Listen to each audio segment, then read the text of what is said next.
Hello friends, मेरे YouTube channel botany girl में आपका स्वागत है। तो चलिए स्टार्ट करते हैं class 8 science chapter 11 force and pressure question answers.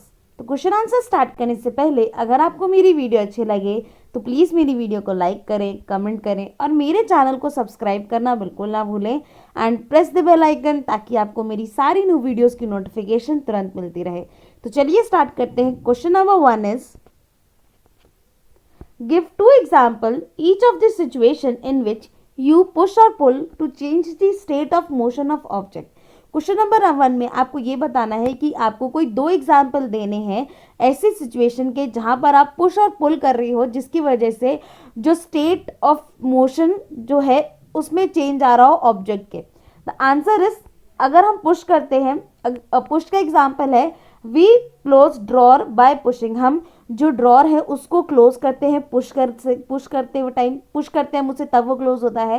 We move a wooden block by pushing.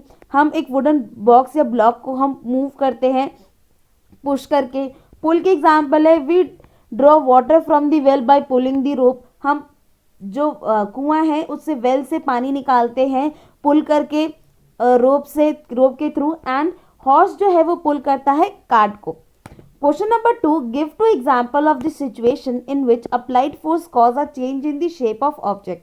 Question number 2 में आपको दो एग्जाम्पल देने हैं ऐसी सिचुएशन के जहां पर जो फोर्स अप्लाइड हुआ है उसने कॉज किया है change in the shape of object.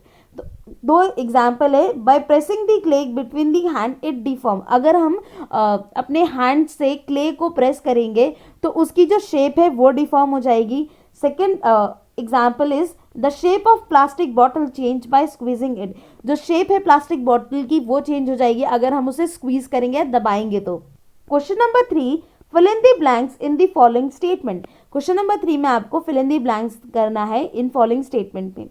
The first is to draw water from the well we have to dash at the rope.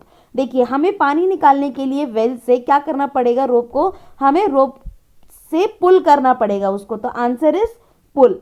Second is a charged body dash and uncharge body towards it. देखिए, जो charge body है वो क्या करती है uncharge body को towards it. तो charge body जो है वो अनचार्ज बॉडी को अट्रैक्ट करती है अपनी तरफ। तो answer is attract. 3 is to move a loaded trolley we have to dash it. देखिए, हमें ट्रॉली जो लोडेड ट्रॉली है उसको मूव करने के लिए या तो हमें उसे पुश करना पड़ेगा या तो हमें पुल करना पड़ेगा। तो आंसर इज पुश और pull. Fourth is the north pole of magnet dash the north pole of another magnet. देखिए, अगर हम नॉर्थ पोल जो होगा मैग्नेट का, ये नॉर्थ पोल है, यहाँ दूसरे मैग्नेट का भी नॉर्थ पोल है, अगर हम इनको पास में लाएंगे तो क्या होगा कि जो मैग्नेट है वो क्या होगा, रिपेल करेगा। तो answer is repel. Question number 4, a archer stretches his bow while taking a aim at the target. She then realized the arrow which begins to move towards the target. Based on his information, on this information, fill the gaps following statement using the following terms. देखिए, एक Archer जो है उसने stretch किया अपने बो को while aiming the target। ठीक है, अब जैसे ही जो एरो है वो रिलीज हुआ टूवर्ड्स द टारगेट तो उसने कुछ चीज़ें जो है वो नोट करनी स्टार्ट की। तो जो ये इन्फॉर्मेशन है आपको ये फिल करनी है फॉलोइंग स्टेटमेंट में यूजिंग फॉलोइंग, ये जो टर्म्स दे रखी है इनको आपको फिल करना है इन फॉलोइंग स्टेटमेंट्स में। तो ए इज टू स्ट्रेच अ बो, Archer applied a force that cause a change in its dash. देखिए, जब जो आर्चर है उसने बो को स्ट्रेच किया, ठीक है, तो क्या हुआ कि उसने वो फोर्स अप्लाई किया जिसकी वजह से चेंज आया, किस में, उसकी शेप में चेंज आया। आर्चर की जो बो है शेप में चेंज आया। B is the force applied by the archer to stretch a bow is a example of dash force. देखिए, जो फोर्स अप्लाइड किया आर्चर ने ताकि जो बो है बो को स्ट्रेच करने के लिए, वो एग्जाम्पल है किसका, मस्कुलर फोर्स का एग्जाम्पल है। C is the type of force responsible for the change in the state of motion. The arrow is an example of वो टाइप का फोर्स जो रिस्पॉन्सिबल है change in the state of motion arrow के, वो example है किसका, contact force का। D is while a arrow moves towards the target, the force acting on its due to dash and that due to dash of air. देखिए जो जैसे ही जो arrow है वो मूव कर रहा है टारगेट की तरफ, तो उसमें जो कौन कौन से फोर्स है वो लग रहे हैं। पहला फोर्स तो है वो ग्रेविटी लग रही है, gravitational force that is gravity, and second is friction लग रहा है। Question number 5. In following situation, identify the agent exerting the force and object on which it acts. State the effects of force on each case. देखिए question number 5 में आपको following situation दे रखी है, आपको identify करने हैं फॉलोइंग एजेंट्स जो है वो आइडेंटिफाई करने हैं जो एग्जर्ट कर रहे हैं फोर्स, और किस ऑब्जेक्ट पे वो एक्ट कर रहे हैं, क्या ऑब्जेक्ट है जिस पे एक्ट हो रहा है, और इफेक्ट बताना है उस फोर्स का हर एक केस में। So A is squeezing a piece of lemon between the finger to extract its juice. देखिए अगर हम स्क्वीज करते हैं पीस ऑफ लेमन अपने फिंगर से ताकि हम उसका जूस एक्सट्रैक्ट कर सके, तो इसमें एजेंट क्या है, ऑब्जेक्ट क्या है, और क्या फोर्स हो रहा है वो बताना है। इफेक्ट क्या है फोर्स का वो बताना है। तो एजेंट क्या है हमारे फिंगर से, क्योंकि हम अपने फिंगर्स के थ्रू ही उस लेमन को स्क्वीज कर रहे हैं, तो ऑब्जेक्ट क्या हुआ यहाँ पर, लेमन हुआ। और इफेक्ट क्या है फोर्स का कि ये चेंज कर रहा है shape of lemon. B is taking out paste from a toothpaste tube. देखिए हम जब पेस्ट निकालते हैं टूथपेस्ट ट्यूब से तो उसमें एजेंट क्या है और ऑब्जेक्ट क्या है और क्या इफेक्ट है फोर्स का। तो एजेंट है हमारे फिंगर्स जो जिसकी मदद से हम जो ट्यूब है उसको स्क्वीज कर पा रहे हैं। ऑब्जेक्ट क्या है, टूथपेस्ट की जो ट्यूब है वो टूथपेस्ट ट्यूब जो है वो एक ऑब्जेक्ट है। और इफेक्ट क्या है फोर्स का कि हम ये ऑब्जर्व कर रहे हैं कि जो पेस्ट है वो बाहर निकल रहा है ट्यूब से, यानी कि जो शेप है टूथपेस्ट की वो चेंज हो रही है, जो शेप है टूथपेस्ट ट्यूब की वो चेंज हो रही है। C is a load suspended from a spring while its other end is in on a hook fixed to wall। देखिए एक जो लोड है वो सस्पेंडेड है स्प्रिंग पे, वाइल जो उसका दूसरा एंड है वो हुक्ड है एक फिक्स्ड वॉल पे। तो एजेंट क्या है, ऑब्जेक्ट क्या है और इफेक्ट क्या होगा फोर्स का। तो एजेंट क्या है वो लोड सस्पेंडेड है, ऑब्जेक्ट क्या है स्प्रिंग, इफेक्ट क्या है कि जो इफेक्ट है वो हमें दिखेगा in the form of elongation of spring.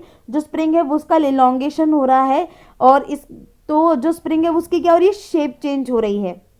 D is an athlete making a high jump to clear the bar at a certain height। देखिए एथलीट जो है वो हाई जंप कर रहा है ताकि वो क्लियर कर सके बार एक सर्टेन हाइट पे। तो एजेंट क्या है, जो मसल्स है एथलीट की वो एजेंट है, ऑब्जेक्ट क्या है एथलीट खुद, और इफेक्ट क्या होगा कि जो फोर्स है वो चेंज करेगा स्टेट ऑफ मोशन एथलीट का। Question number 6 is a black Smith hammers a hot piece of iron while making a tool.